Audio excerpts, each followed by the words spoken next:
Bakhtawar drama की कहानी दिन ब दिन इंटरेस्टिंग होती चली जा रही है। इस ड्रामे की सबसे अच्छी बात मुझे ये लगी कि इस ड्रामे के सारे नहीं तो बहुत से पहलू हकीकी ज़िंदगी के बहुत करीब नज़र आते हैं। कई दफ़ा तो मुझे ऐसे लगा कि ये पहलू हकीकी ज़िंदगी से ही लिए गए हैं, जैसे बस होस्टेस के कत्ल का वाक़या जो कि असल में 2018 में फैसलाबाद में हुआ था। इसके अलावा और कौन कौन से एस्पेक्ट हकीकी ज़िंदगी के करीब हैं और नेक्स्ट एपिसोड में क्या होने वाला है, ये सब कुछ आज की वीडियो में डिस्कस करेंगे। लेकिन उससे पहले वही बात जो हम आपसे हमेशा करते हैं कि अगर आप पाकिस्तानी ड्रामाज को पसंद करते हैं, पाकिस्तानी ड्रामाज में इंटरेस्ट लेते हैं और इन ड्रामाज के रिव्यूज़ देखना चाहते हैं तो हमारे चैनल जट रिव्यू को लाजमी सब्सक्राइब करें। अच्छा जी, ड्रामा नो डाउट बहुत अच्छा लिखा गया है। फीमेल किस तरह से सोसाइटी में स्ट्रगल करती है बहुत अच्छे से ड्रामे में दिखाया जा रहा है। मेरी तनकीद इस ड्रामे पर सिर्फ इतनी है, और मैं ये पहली एपिसोड के रिव्यू में भी कह चुका हूँ कि फीमेल का मेल कैरेक्टर के तौर पर एक्ट करना एक तो हकीकी ज़िंदगी के बरक्स है और ना ही हमें पाकिस्तानी सोसाइटी से ऐसी कोई मिसाल मिलती है। और अहम बात यह है कि जो कैरेक्टर दिखाया गया है वो भी प्रॉपर मेल जैसा नहीं दिख रहा ड्रामे के अंदर। हाँ, जो चीज़ें मुझे इस ड्रामे में अच्छी लगी, जिनकी एग्जांपल हमें रियल वर्ल्ड से भी मिलती है, वो बहुत सी हैं। सबसे पहले जो बस होस्टेस के कत्ल का वाक़या था, ये एक हकीकत है कि बस होस्टेस को बहुत मुश्किलात का सामना करना पड़ता है और आपने ये खुद भी ऑब्ज़र्व किया होगा सफ़र के दौरान। 9 जून 2018 को फैसलाबाद में महविश अरशद बस होस्टेस के तौर पर काम कर रही थी और इनके साथ काम करने वाले एक सिक्योरिटी गार्ड जिसका नाम उमर दराज था, उसने सिर्फ इस बात पर गोली मार दी थी कि इसने शादी से इनकार किया था।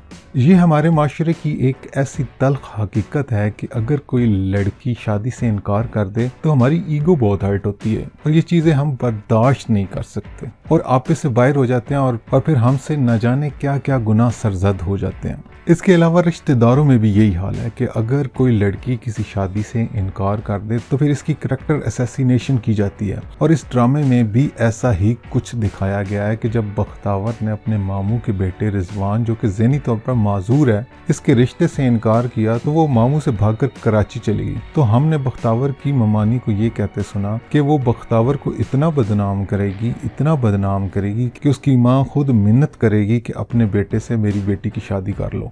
इस तरह के कई वाक़यात हमारी सोसाइटी में देखने को मिलेंगे और हमें इस तरह के वाक़यात के अगेंस्ट कुछ ना कुछ तो लाजमी करना होगा, वरना ये वाक़यात हमारी सोसाइटी को तबाह बर्बाद कर देंगे। अच्छा, यहाँ पर एक फ़ीमेल की जो स्ट्रगल दिखाई गई है, हमारी सोसाइटी में कई लोग अपनी जगह इस तरह के हालात फेस कर रहे होंगे और स्ट्रगल कर रहे होंगे। ऑब्वियसली हर एक का पर्सपेक्टिव थोड़ा अलग होगा। कोई सारा दिन ट्यूशन देकर अपने हालात को मेंटेन करने की कोशिश कर रहा होगा, कोई डबल शिफ्ट में काम करके हालात को बैलेंस करने की कोशिश कर रहा होगा, कुछ फीमेल्स घर में ब्यूटी पार्लर्स चलाकर हालात हैंडल कर रही होंगी, कुछ सिलाई कढ़ाई कर रही होंगी, किसी के घर कोई बीमार होगा उसके इलाज के लिए पैसा इकट्ठे करने के लिए मेहनत चल रही होगी। इस तरह की स्ट्रगल ड्रामे में दिखाई जाए तो वो रियल भी लगती है और लोग पसंद भी करते हैं। दूसरा, जो इस ड्रामे में रिश्तेदारों का बिहेवियर दिखाया गया है वो भी कुछ अच्छा पोर्ट्रेट नहीं किया गया और ये हकीकत भी है कि हमारे फैमिली सिस्टम में फुप्पो, खाला, ममानी, ये ऐसे रिश्ते हैं जिनको फसाद की जड़ समझा जाता है। और मैंने खुद फेसबुक पर कई पोस्ट ऐसी देखी हैं जिनमें फूफियों की लड़ाई करवाने की आदत को बयान किया जा रहा होता है। और इस ड्रामे में भी आप देख लें बख्तावर के मामू और ममानी का बिहेवियर किस तरह का था, जो थोड़ी सी इमदाद के एवज अपने ज़हनी माजूर बेटे से बख्तावर की शादी करने वाले थे।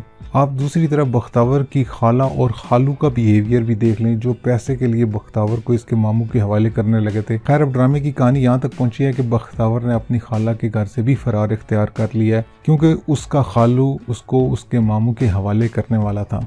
जैसा कि एपिसोड 1 के रिव्यू में हमने आपको बताया था कि दोनों माँ बेटी सोने के झुमके बेचकर किराए पर मकान ले लेंगे, तो इस एपिसोड में उन्होंने झुमके बेचकर मकान किराए पर ले तो लिया है, लेकिन मालिक मकान ने शर्त ये रखी कि हम अकेली औरतों को मकान किराए पर नहीं देंगे, कोई मर्द भी साथ होना चाहिए। तो यहाँ बख्तावर कहती है कि मेरा भाई भी है और वो भाई को शो करवाने के लिए अपने बाल काट देती है और ख़ुद लड़कों का गेटअप कर लेती है।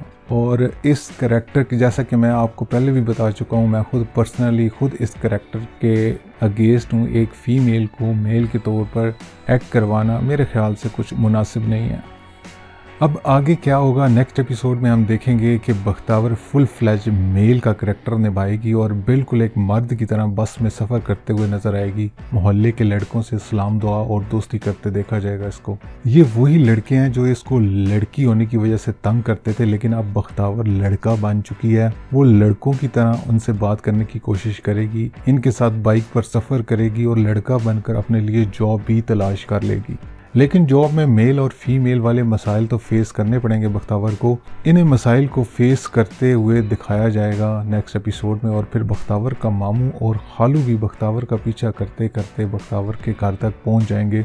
और उम्मीद यही की जा रही है कि यहाँ पर बख्तावर इनको मेल की तरह डील करेगी और इनको इस बात की तसल्ली करवा कर वापस भेज देगी कि जिन लोगों को आप ढूंढ रहे हैं वो यहाँ पर नहीं रहते। तो कहानी जैसे जैसे आगे बढ़ रही है, इंटरेस्टिंग होती जा रही है। आपकी इस ड्रामे के बारे में क्या राय है, हमें कमेंट सेक्शन में ज़रूर बताइएगा। आज की वीडियो आपको कैसी लगी, इस बारे में भी हमें ज़रूर आगाह कीजिएगा। नेक्स्ट वीडियो में एक और रिव्यू लेकर हाजिर होंगे। तब तक अपना बहुत सा ख्याल रखिएगा और हमारे चैनल जट रिव्यू को लाजमी सब्सक्राइब कर लीजिएगा। अल्लाह हाफिज़।